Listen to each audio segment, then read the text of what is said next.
Every meeting they would discuss someone living at the house, how they were thinking. This person is dreaming incorrectly, becoming very fearful.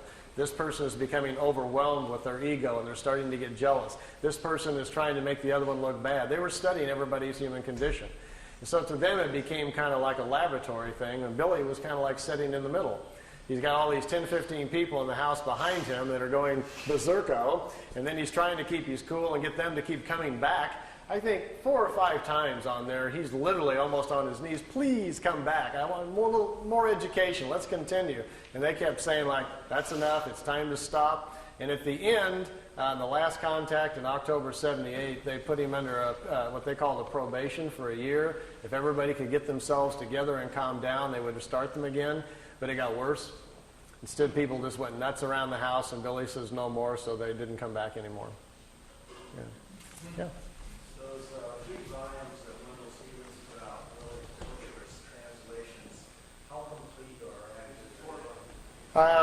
Wendell Stevens was the original investigator on the case. That's how I found out about it. The notes, Billy's notes, the 1,800 pages of all of his typewritten notes, Wendell has a set and I have a set, and Wendell made the messages from the Pleiades books out of those. Wendell didn't change anything. What Wendell did was leave things out that he didn't think people were really ready to hear, and mostly that was pretty much all the spiritual stuff. Wendell's not comfortable with that. You must remember that Wendell's more of a nuts and bolts, chase the UFO picture kind of guy. So it was his decision just to leave a lot of that out of the books.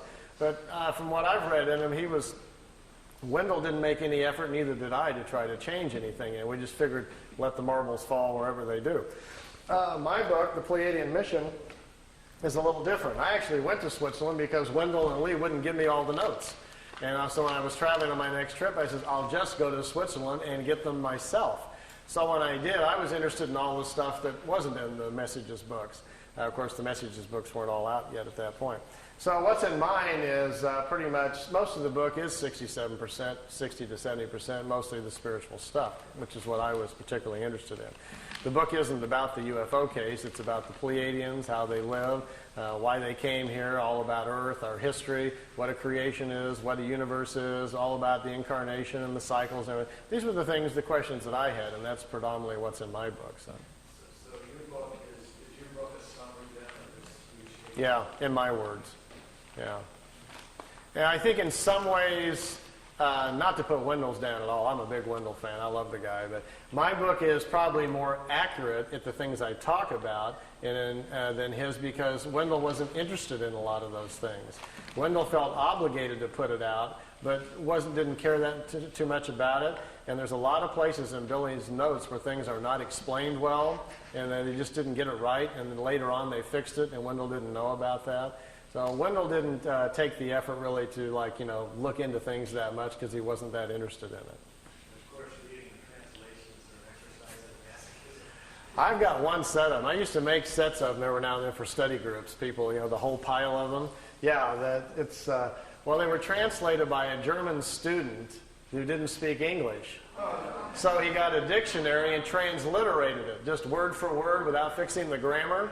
So it's as you read it, after you read the first few pages, that you're about getting a headache trying to figure out where the adjectives are. Why isn't the adjective over here? And we don't speak that way.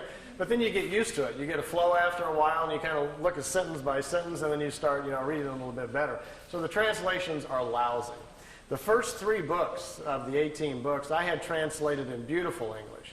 I paid $2,500 a book to a translator. I was going to do the whole 18 and then put them out on the market. And I just gave up. I couldn't afford it for one thing. And about that point is when I decided to get out of the figure, so I just gave up. And I had put the whole thing on audio tape, so I figured that was enough. And then I picked out the more interesting parts of all the notes and put it in the Pleiadian Mission book and stopped there. It's just too big of a task.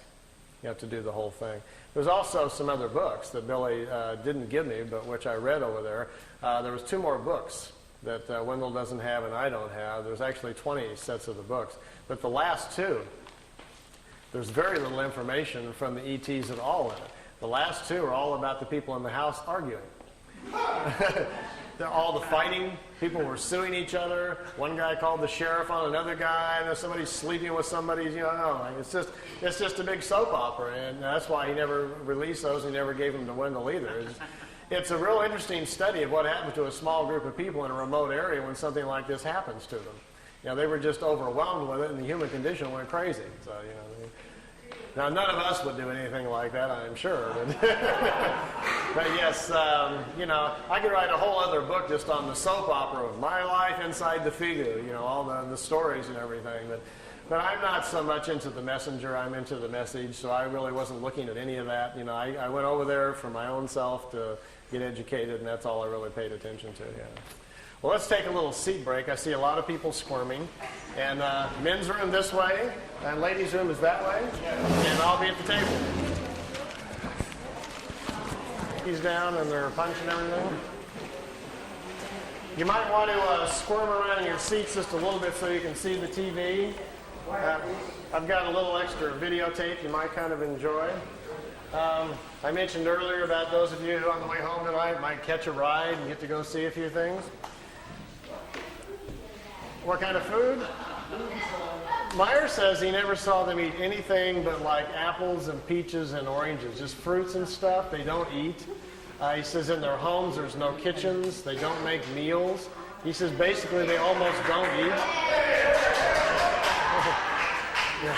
They would just go nuts at a Jack-in-the-Box, I imagine, you know. He says they kind of munch. He says they don't have to eat very much. They eat very small quantities. And something in their atmosphere controls their metabolism. They don't get hungry very often. And they don't sleep very much. They sleep like an hour and a half and 2 hours on a 24-hour-a-day cycle. But he says they're in deep REM within a couple of minutes. They just fall out like they're dead. They wake up in about 2 hours. They're totally revitalized. And a lot of them sleep even less than that. So he says they're far more mental. They've gotten to a point with their own evolution where they're more in control of their whole body mentally. And so things are a little different. You know, we're a little out of control with our bodies. So, you know. What I've got on the tape, I've been up here a couple of times before, and usually I try to bring some new things for every time when I come around. I've got several tapes laying around the house that I've gotten in various places. What's on this tape? And I wasn't going to show the tape of the other planets and the mothership of Jupiter and the dinosaurs and things, but I had 4 or 5 people ask me at the table, so I think it's on this tape. So we'll start it up and see if it's in the right spot. So I should tell you a little bit about what it is. So, you know, I know this is a fringe group, but I don't want anybody falling off their chairs there. So. Imagine, if you will, that you did get a chance to ride on one of these, and you said, just as a lark, gee, could you take me up and show me some other planets? And they do, and you start seeing satellites and other equipment around Mars and so forth, and start asking questions. And they tell you, well, there are projects going on your own planet that are already going up to the moon and Mars that they're not telling you about.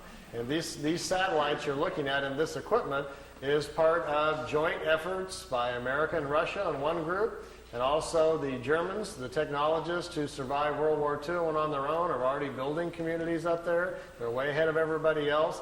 So there's some stuff up here that you're not seeing on the evening news. So I'm going to show you a couple of those things.